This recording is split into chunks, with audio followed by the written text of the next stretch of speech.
both of them. Third row right, Tony Gertman, Buckeye Huddle. Jim, when we look at JT Tuimoloau, Jack Sawyer, we see like a strong side guy, a weak side guy. Like, how well do they complement each other? They're both,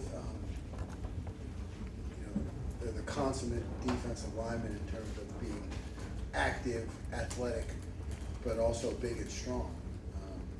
I don't know if you need to look at them as necessarily complementing each other, because I really think both of them can do anything. You know what I mean? I think they're very similar, and you should expect to see them in a lot of different places and sometimes doing similar jobs. Front row right, Austin Ward, Rivals, 97.1. Jim, you talked a couple weeks ago about the cornerback numbers and depth injuries. How do you feel differently now than you did a couple weeks ago about what you got to work with there? I do, because today we were out there and we almost had our full complement. So it's good to see those guys there, and the ones who played when they were out, gained a lot of experience against excellent competition. But I think we have our top guys back now, and it does give you a lot of confidence when they're out there, because they can change the game in terms of coverage. You probably didn't expect to see maybe so much of JK or Jair in camp.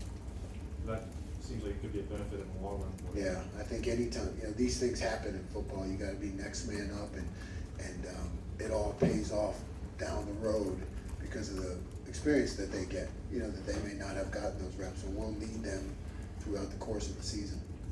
Front row middle, Bill Rabinowitz, Columbus Dispatch. How much of your defense has been installed, and how far is the rate of progress? We're up to about 75%, and I'm very comfortable with where we're at, because we're gonna have to pare it down now. We're gonna have to get specific to our opponent as we go. So I think we've come a long way in terms of installation, like I said, in the spring and again in fall camp, farther than I would have expected, and the players are very open to learning, and they want to be great. So that part of it has been exciting, and we've been able to get a lot in, but we're going to have to start to pare it back and get specific to our opponent. You never wanted to get to 100. You always wanted to get to. Yeah, I never expected to get to 100. We'll keep some things in reserve, and pull them out as needed as we go through the season. But I don't like to spring things on the players that are brand new, as you're preparing for an opponent. My philosophy is get as much in as you can, and then use that, have enough so that you have answers.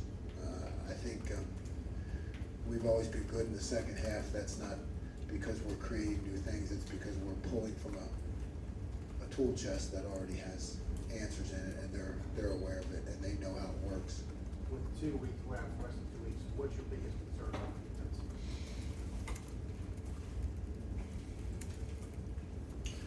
I don't have that many concerns. Now that the corners are coming back, I feel confident in what we have.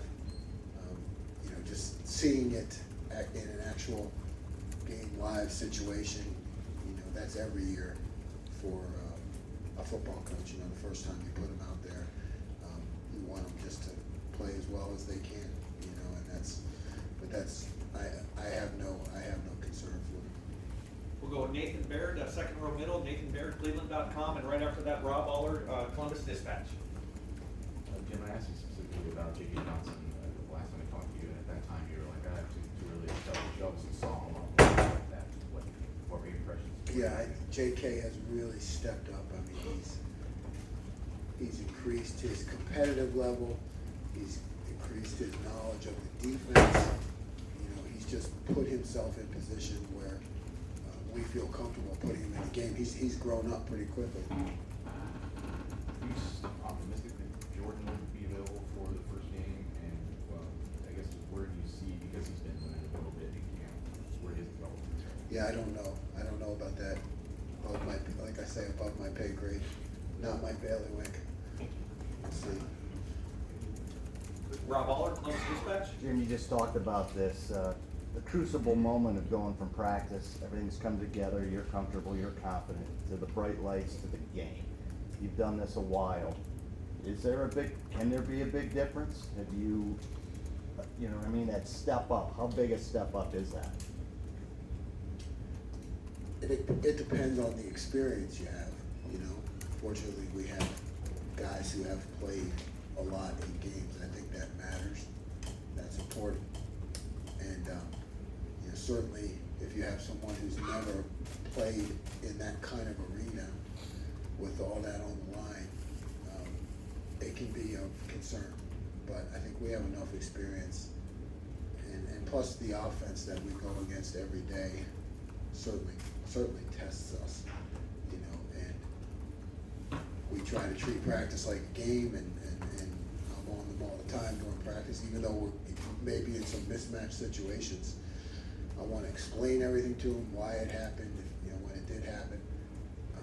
So we try to make it as accountable as we can during practice. But I think we have enough experience that our guys are excited to go out and play, and they're ready for it. Do you sleep well, I know. entering in that first game? No, but I never sleep well, so if it's the first game or not, doesn't matter. Front row middle, Dave Biddle, 24/7 Sports. Hi, Jim. Larry Johnson says he loves to rotate up front of the D-line. You've seen that here at Ohio State since he's been here. Correct me if I'm wrong, you do not like rotating too much as a back seven, like having a main backup, but play the starters. How does that mesh with your overall philosophy with Larry wanting to rotate a lot up front, you not wanting to rotate much as a back seven? It's fine. I mean, you know, the system is set up that those units can operate independently, you know, and certainly your frontline troops, so to speak, I mean, they are taking the brunt of the attack all the time, so it's good when you have a lot of depth there. But yes, we want our front to be fresh. We want to play a lot of guys in the back end. I think you need to get into more of a flow with the game and the adjustments, and how they're running their routes and their motions and shifts and all those things.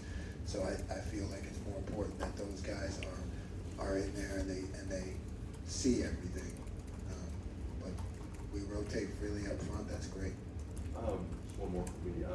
When do you expect the defense will be fully installed? It doesn't sound like it'll be during the season, as you mentioned. So we're talking like during the spring. Like when do you expect it'll be fully installed? Yeah, and you know, it's just like I said, as we go through the season, you know, like we still have that. We have our tools, and they know them, and then we have, you know, the things that I haven't quite sprung on them yet. But I think that by the end of the season, it'll crank up even more. But I got to be judicious with that. Like, you know, when you throw something new at them the week of an opponent, I don't like that. I mean, we used to do that all the time back in the old days, you know, because I felt like you had time and offenses weren't that complicated, you know, so you could come in with a new, say, hey, this is what we're doing this week. You know, you guys have, it's something brand new. Don't do that anymore. You know, I like them to know everything that's going on and not spring too much on them, but we'll crank it up a few percentage points by the year's over, just because we'll need some things. We never really want to get to 100, right? We always want to leave a few things that nobody knows that we have, including the coaches or anybody. Just a few things like way back here I want to keep to myself. Second row left, right behind him, Stephen Means, Cleveland.com. Because you talked a little about Lathan last time we talked to you. What did you like about him as a safety, especially in that game? Who's that? Lathan. He's decisive. He, you know, he pulls it. I call it pulling the trigger. I mean, he just goes. I mean, he's a football player. I guess, you know, he sees the forest through the trees. I mean, he can diagnose the play extremely fast, and then he's aggressive with how he treats it. So you can't ask for more than a safety than that. And he's had an exceptional camp. In fact, I think I just put him up today for might be the only two-time camp Silver Bullet Defender of the Day winner he just stands out on the field, and how he operates, and he plays at a fast tempo, and he's usually never wrong. Everyone makes mistakes, but he's usually never wrong. In any case, he's aggressive. I don't want to shock or impress how quickly he's going to get back on the field. He is day. Yeah, I mean, that's, I had no idea whether we would have him or not, or really what he can do, so I'm very impressed. I think he's gonna have a great season. Right behind him, Dan Holt, 11 Warriors. Yeah, Jim, you said you don't really wanna rotate a lot of the back seven. Do you feel pretty comfortable about, who those guys are right now that are gonna be playing in the back seven? I do, I mean, there are still some competitive situations, but I feel good about the group, and then, like I said, we'll play some guys, just nowhere near what they will, what Coach will on the defensive line. We'll play some, corner, you'd like to have an extra corner, an extra safety, an extra nickel, an extra linebacker. I think you can bring those guys along, bring them in certain situations with certain calls. So we'll have some guys, but I feel good about where we're at. Ryan Day was saying that you've tailored your scheme to the talent that you have here. Are there things that have surprised you in your first off season here, or maybe you came in thinking you were going to do a certain thing and realized because of the players you have here that you should do something differently? I think, like I've said from the beginning, what has surprised me the most was how quickly they pick things up. I think that's a change. They want to be great. They want to, I know that some of them went through some tough times last year. They want to avenge that. They want to step up. They want to learn. I think that they all have visions of getting to the next level, and they want to learn. They want to pick your brain, and I think they've soaked it up. So that's been surprising to me how quickly they got that. Deep left, Brendan Goulet, Buckeyes Now on Sports Illustrated.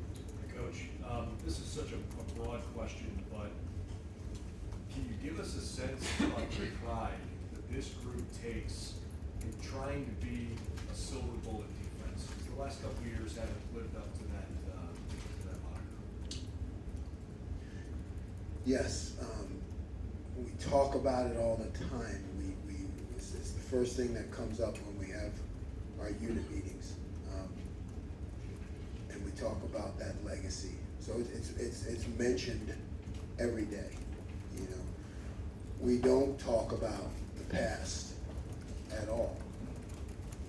I wasn't here. I wasn't part of it. You don't know until if you're not in that submarine, you don't really know. We don't talk about it at all.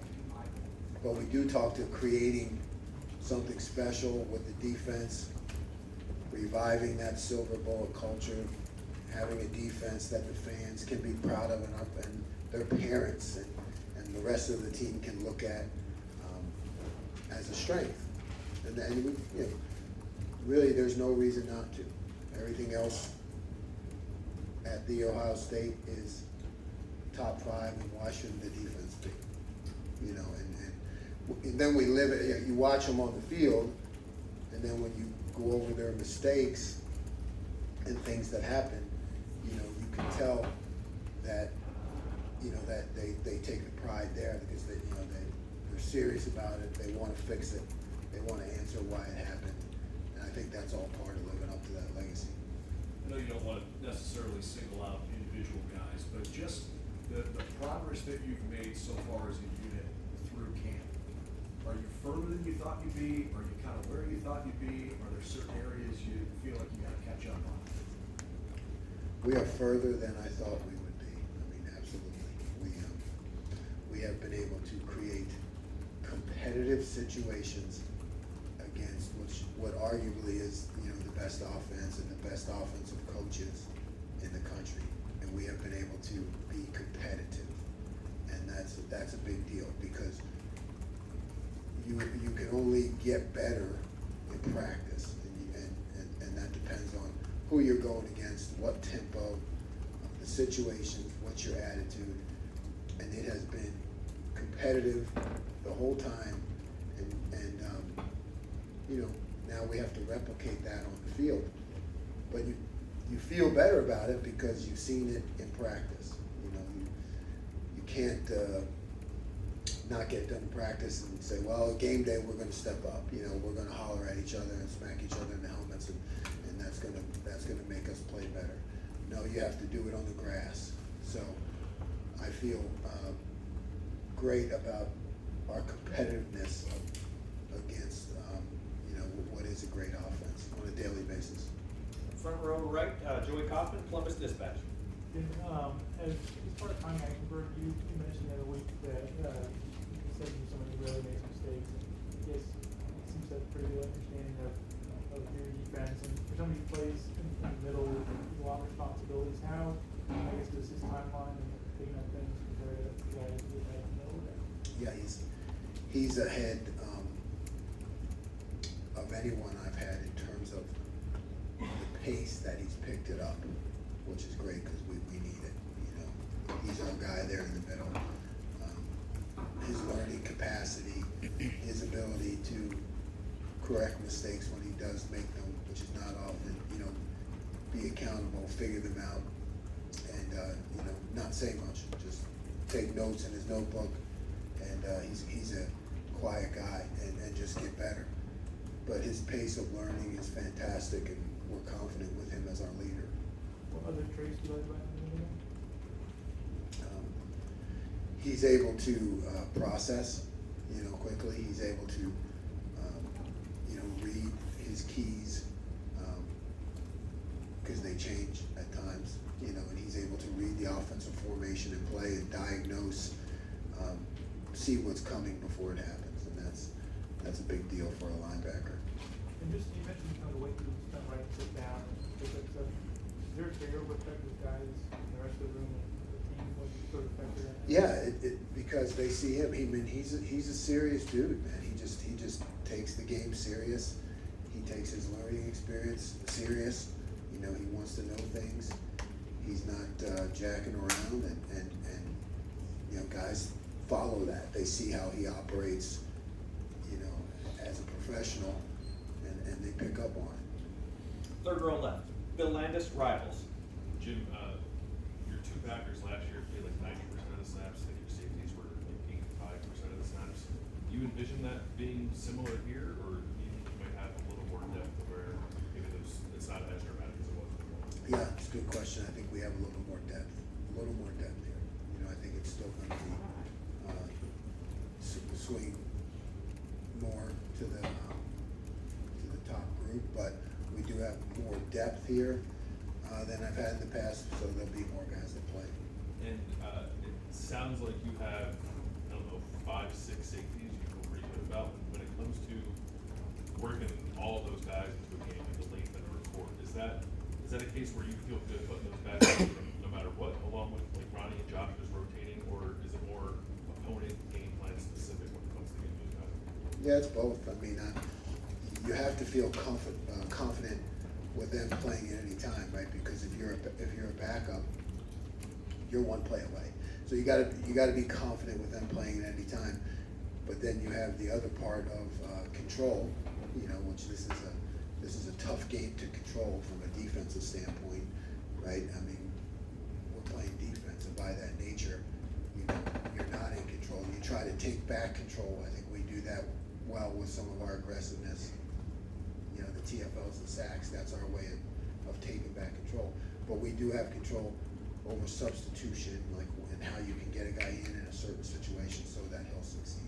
Do you have a greater ability to utilize sub packages here than maybe you've had in the past? Yeah, I think we have guys who can be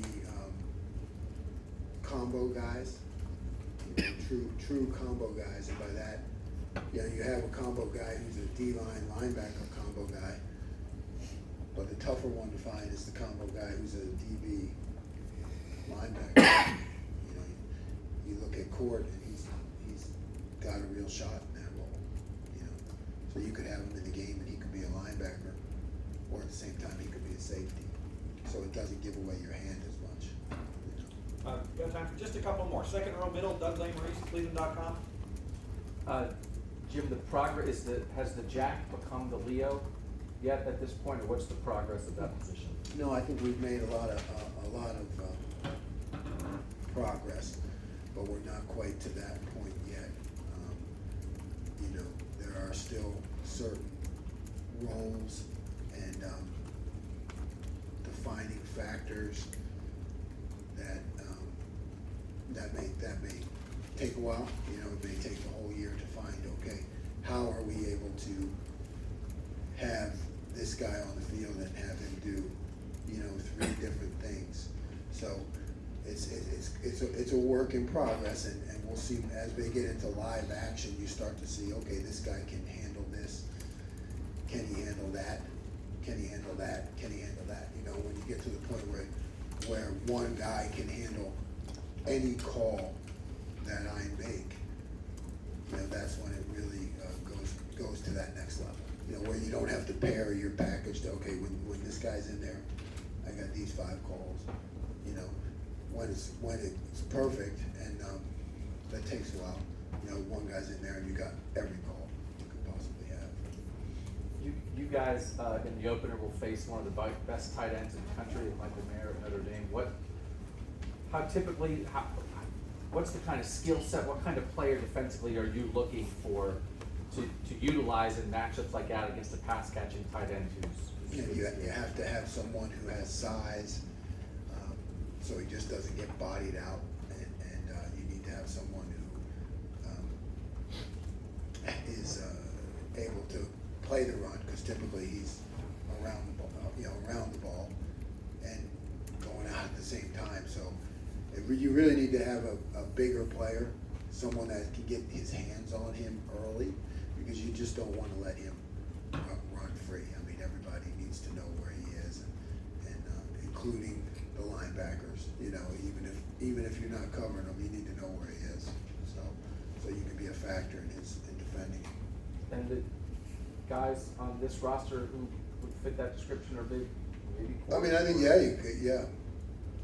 I feel like all our safeties can do it. You know, we have good. You know, Ronnie is a physical dude. Lathan is a physical dude. He may be a little taller than them, but they're gonna be willing to step up and, you know, use their hands, use their body, be aggressive in coverage, and that's the most important part. And just on the offensive side of the ball, real quick, what has been your since you got here, your evaluation of C.J. Stroud, of just somebody, his understanding of the game, his processing of the game, what you see when you're trying to go against him in practice, what he's doing? What's your veteran view on your QB? It's a superior. I mean, top of the line. I mean, I was around Eli Manning at Ole Miss. I think I've said that before, but you know, whatever we did in practice, Eli knew, because every defense has a weakness. So the faster the quarterback can process it and find it, like in everything that we do is trying to hide that hole, you know, because you really need 13 guys to play defense if you're going to cover everything, right? So you're always trying to disguise it, you know, get the quarterback to hold the ball a little bit. And CJ's just been, he picks all that up. You know, he and I talk. He asks questions. He wants to learn. He's really the best I've been around in terms of the way he handles, because we're doing a lot more now than we did back in 2003 in terms of throwing things at him. And he's fantastic. I don't think he makes mistakes, and I'm glad he's on my side and I don't have to play him. And final questions, front row right, Tim Nate, Letterman Row. Are we gonna get him next week too? We haven't spoken about it yet, but we'll talk. Okay, well, I just wanted to know what to ask. Jim, what is your charge, your orders, whatever you wanna call it, to your defensive front in your defense now, as you've got grown accustomed to these players and stuff? What do you want from them generally, and specifically those guys between the tackles? I mean, the 3 and maybe the nose and stuff. What specifically do you want to see out of them? Yeah, I want them to attack. I want them to be aggressive. yes, I want them to hold their gap and hunker down at times when it comes to that. But for the most part, I want them to be aggressive. You know, our philosophy is, you know, let those guys go, let them create problems for the offensive line in terms of how they move, you know, the stunts that they run or the straight ahead attack.